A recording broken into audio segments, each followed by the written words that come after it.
Broadcasting live from the Albay PIO News Center, providing you the most exclusive news update from all over the province.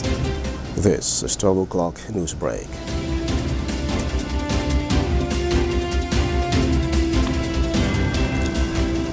In the local scene, the Provincial Disaster Risk Reduction and Management Council PDRRMC Chairman Governor Edsel Drexler and the Albay Public Safety and Emergency Management Office (APSEMO) have issued a public advisory regarding the anticipated effects of the two-day nationwide transport strike starting today until tomorrow. According to PDRRMC APSEMO Advisory number 3-2024, asynchronous classes or distance learning will continue for primary and secondary schools under the Department of Education, DepEd. Face-to-face classes, on the other hand, are suspended at all levels in private schools, including college, from April 15 to 16, 2024. Schools implementing asynchronous classes or modified learning modalities may proceed with their classes depending on their school head's discretion. Meanwhile, there is no suspension of work for employees, whether in private or public offices or any business establishment. In other story, the Provincial Planning and Development Office (PPDO) is currently holding the Provincial Development and Investment Program (PDIP) sectoral meeting for efficient program prioritization and implementation. PPDO Coordinator Arnold Onrubia said that this endeavor is crucial, stressing the activity's indispensable role in preparation for the upcoming budget call happening in July for the fiscal year 2025. Additionally, Onrubia emphasized the importance of objective and science-based planning to determine which programs needs to be prioritized for funding, one that will address the issues and concerns that every sector is facing.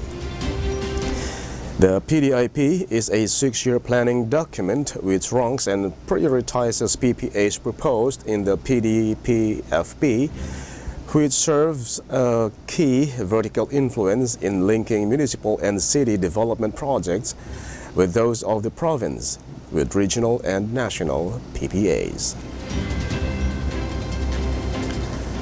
In other news, the Albay Provincial Health Office, through the Provincial Epidemiology and Surveillance Unit, PHO-PESU, has logged more suspected cases of pertussis.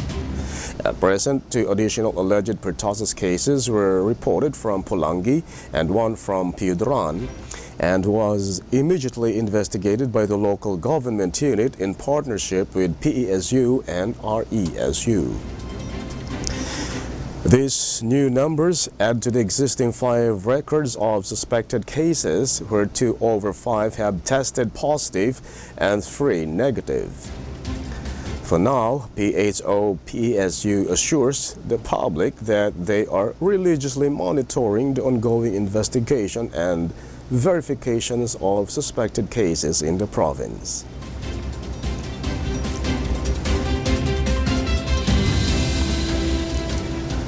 In the national scene, the Metropolitan Manila Development Authority (MMDA) will implement the ban on e-bikes, e-trikes, and similar vehicles on major roads in Metro Manila starting today, April 15. Violators of this regulation will be fined 2,500 pesos, while vehicles without licenses or registration documents will be impounded. MMDA's Memorandum Circular Number 4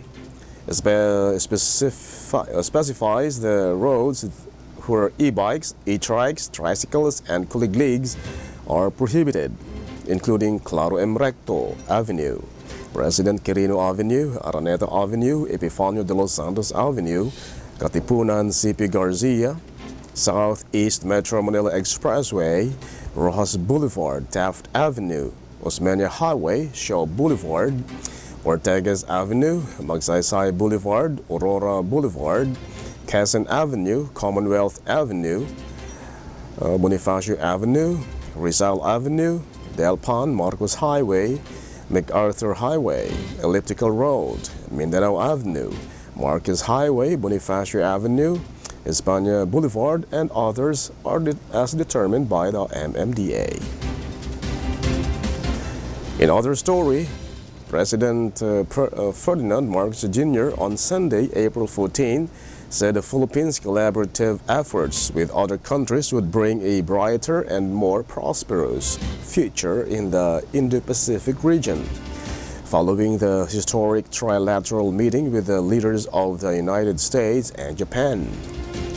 In his arrival statement, Marcos Jr. said he, U.S. President Joe Biden, and Japan Prime Minister Fumio Kishida reaffirmed commitments to a peaceful, secure, and prosperous Indo-Pacific following the latest news on the South China Sea.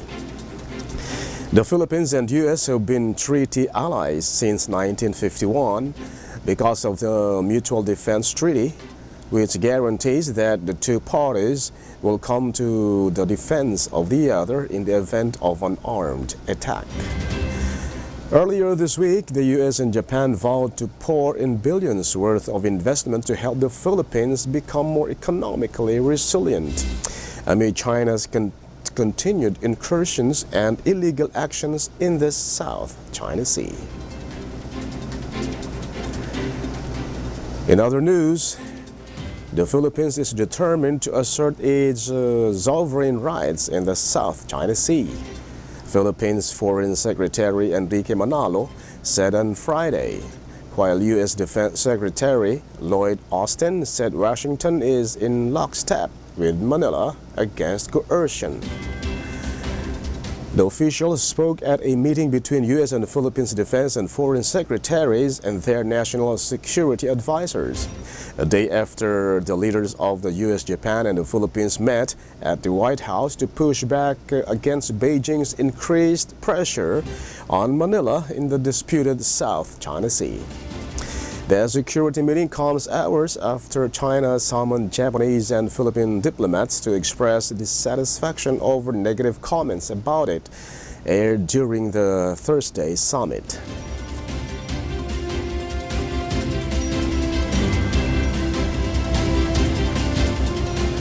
And in the news outside the country, an attacker who fatally knifed 6 people in Sydney Mall was shot dead by police in the beachside suburb of Bundy on Saturday, April 13, police said, as hundreds fled the scene.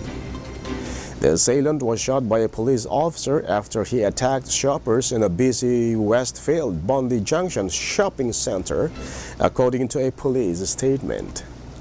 5 of the 6 victims were killed were women, while 8 people, including a 9-month-old baby, were taken to a hospital with stab wounds, New South Wales Police Commissioner Karen Webb told the press conference.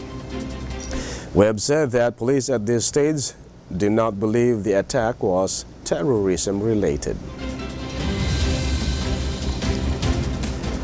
In other story, Iran launched a swarm of explosive drones and fired missiles at Israel Saturday, April 13, in its first ever direct attack on Israel territory, risking a major escalation as the United States pledged ironclad backing for Israel. Sirens wailed and Reuters journalists in Israel said they heard distant heavy thuds and bangs from what local media called aerial interceptions of explosive drones. Authorities said a 7-year-old girl was critically injured. Israel's military spokesperson, Rear Admiral Daniel Hagari, said Iran launched dozens of ground-to-ground missiles at Israel, most of which were intercepted outside Israeli borders. They included more than 10 cruise missiles, he said. The Iranian salvo amounted to more than 200 drones and missiles so far, Hagari said, and had caused light damage to an Israeli military facility.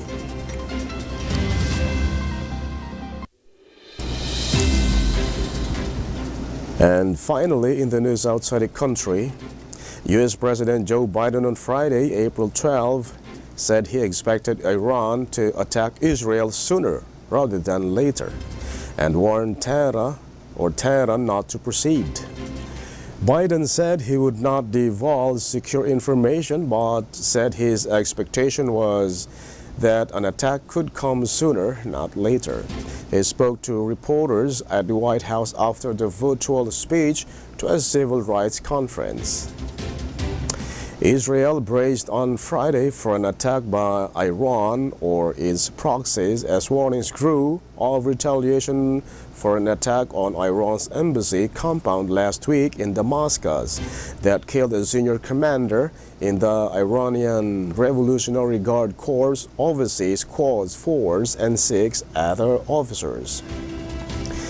Israel did not claim responsibility for the airstrike on April 1. But Iran's supreme leader, Ayatollah Ali Khamenei, said Israel must be punished and shall be for an operation he said was equivalent to an attack on Iranian soil. And that's all for the 12 o'clock news break, April 15, 2024. We'll be right back tomorrow for more news updates. And thanks to our 12 o'clock news break writer, Francia May Boras, and on the technical side, Chad Bobis. And of course, to our Provincial Information Officer, Mary Luduca Castillo, and under the supervision of our Governor, Edsel Grex Lagman, I am Greg Hallare. Thank you for subscribing.